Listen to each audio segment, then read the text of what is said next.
Hi friends, నేను మీ TRK. అయితే గత 3-4 రోజుల నుంచి అయితే రాష్ట్రము దేశం అంతటా హాట్ టాపిక్ అయితే ఒక న్యూస్ అయితే నడుస్తుంది. అదే బండి సంజయ్ కొడుకు అనమాట. అయితే తన కొడుకు ఒక అమ్మాయితోని తిరగడము, ఆ తిరగడంలో అసభ్యకరంగా అమ్మాయితోని ఉండడము, ఆ అమ్మాయిని లవ్ చేసిందా మరి ఏందా తెలియదు, కానీ ఆ అమ్మాయిని అయితే ఆయన ఒక రకంగా ఇచ్చేసిండు అనేసి వాళ్ళ అమ్మాయి వాళ్ళ పేరెంట్స్ అయితే పోలీస్ స్టేషన్లో కేసు అయితే పెట్టిర్రు. అయితే ఇప్పుడు బండి సంజయ్ వాళ్ళ కొడుకు వాళ్ళు కూడా కేసు పెట్టడం జరిగింది అనేసి న్యూస్లో అయితే మనం వింటున్నాము, చూస్తున్నాము. అయితే ఇక్కడ ఒకటి ప్రధానంగా ఒక విషయం చెప్పాలి ఏంటంటే, వీళ్ళు రాజకీయంలో ఉన్నారు కాబట్టి రాజకీయంగా బురద జల్లే కార్యక్రమాలు అయితే చాలామంది అపోజిషన్ వాళ్ళు అయితే చేస్తున్నారు. ఇదైతే కరెక్ట్ కాదు అనేసి అంట నేను. ఎందుకంటే ఎంత రాజకీయ నాయకులైనా కానీ వాళ్ళకు కుటుంబం ఉంటుంది. ఆ కుటుంబాన్ని మానసికంగా కృంగదీసే విధంగా అయితే మనము చేయొద్దు. ఎందుకంటే మనము మానవులం. ఎందుకంటే రాజకీయం వేరు, ఈ మానవ సంబంధాలు వేరు. ఆ సంబంధాల్లో ఆ కుటుంబాల మధ్యలో వాళ్ళ మనస్పర్ధలు రావడానికి మరియు వాళ్ళు కృంగిపోవడానికి ఆస్కారం అయితే ఉంటుంది. కాబట్టి ఈ రకంగా నెగిటివ్ కామెంట్స్ వాళ్ళ మీద చేయకుండా ఉంటే బెటర్ అనేసి నేను అనుకుంటాను.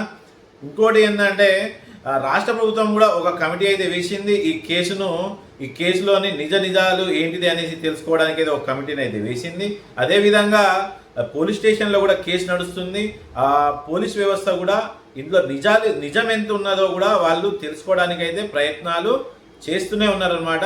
వాళ్ళ పని వాళ్ళని చేసుకొనియకుండా మనదేదో ఫేమస్ కావాలన్న ఉద్దేశంతో వాళ్ళ మీద నెగిటివ్ కామెంట్ చేసుకుంటూ అమ్మాయి సంబంధించిన వీడియోస్ బయటికి తేవడము, అబ్బాయికి సంబంధించిన వీడియోలు బయటికి తేవడము, ఇవన్నీ చేస్తే అవతల కుటుంబాలు చాలా బాధపడుతుంది. అదొకటి మాత్రం మీరు గుర్తుపెట్టుకోవాలి.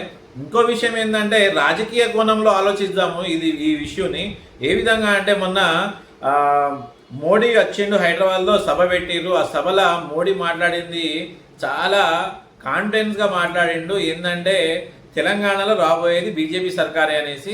అంతకుముందు కూడా బెంగాల్లో కానీ అక్కడ కూడా మోడీ వాళ్ళ ప్రభుత్వాలు వాళ్ళ మనుషులు వాళ్ళు అక్కడ ప్రయత్నాలు అయితే గట్టిగా చేసిర్రు, అక్కడ ప్రభుత్వాలను స్థాపించిర్రు వాళ్ళు. కాబట్టి తెలంగాణలో కూడా ఆస్కారం ఉంది, ప్రభుత్వం వచ్చే ఆస్కారం ఉంది. కాబట్టి బండి సంజయ్ 1-2 పొజిషన్లో తెలంగాణ బీజేపీలో 1-2 పొజిషన్లో ఉన్న వ్యక్తి. ఎందుకంటే 10 సంవత్సరాల నుంచి చూస్తున్నాము బండి సంజయ్ పాదయాత్ర కానీ, తన ఏదైనా ఇష్యూ మీద తను మాట్లాడే తీరు కానీ, అవన్నీ చూస్తూ ఉంటే అతని ఈ బీజేపీని తెలంగాణలో బలంగా చేసే క్రమంలో ఆయన తిరుగులేని శక్తిగా 1-2 పొజిషన్లో ఉన్న వ్యక్తి తను ఎక్కడ ముఖ్యమంత్రి ఇంకేదైనా స్థాయిలో మంచి స్థాయిలో వచ్చే అవకాశం అయితే ఉంది.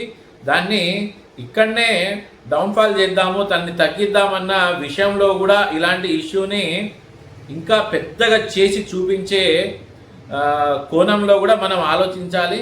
కాబట్టి మనం ఏది ఉన్నా కానీ ఇక్కడ ఒకటే ఆలోచించాలి, ఏంటంటే మానవ సంబంధాలు. మనం మానవులం కాబట్టి ఈ సంబంధాలను మంచిగా ఇచ్చేయాలి తప్పించి ఈ చట్టాలు వాటి పని అవి చేసుకుంటూ న్యాయం ఎవరి సైడ్ ఉందో అనేసి త్వరలోనే వాళ్ళు తేల్చే ప్రయత్నంలో అయితే వాళ్ళ పని వాళ్ళు చేసుకుంటున్నారు. కాబట్టి అనవసరంగా మనమైతే ఆ ఇరు కుటుంబాల వీడియోస్ కానీ వాళ్ళ మీద అవాకు చవాకులు పేల్చి వాళ్ళ గురించి నెగిటివ్గా మాట్లాడి కామెంట్స్ చేస్తే ఉంటుంది. కాబట్టి ఇలాంటివి చెయ్యకుండా వాళ్ళ గురించి ఇక్కడితోనే ఆపితే బాగుంటుంది అనేసి నా యొక్క అభిప్రాయం మిత్రులారా.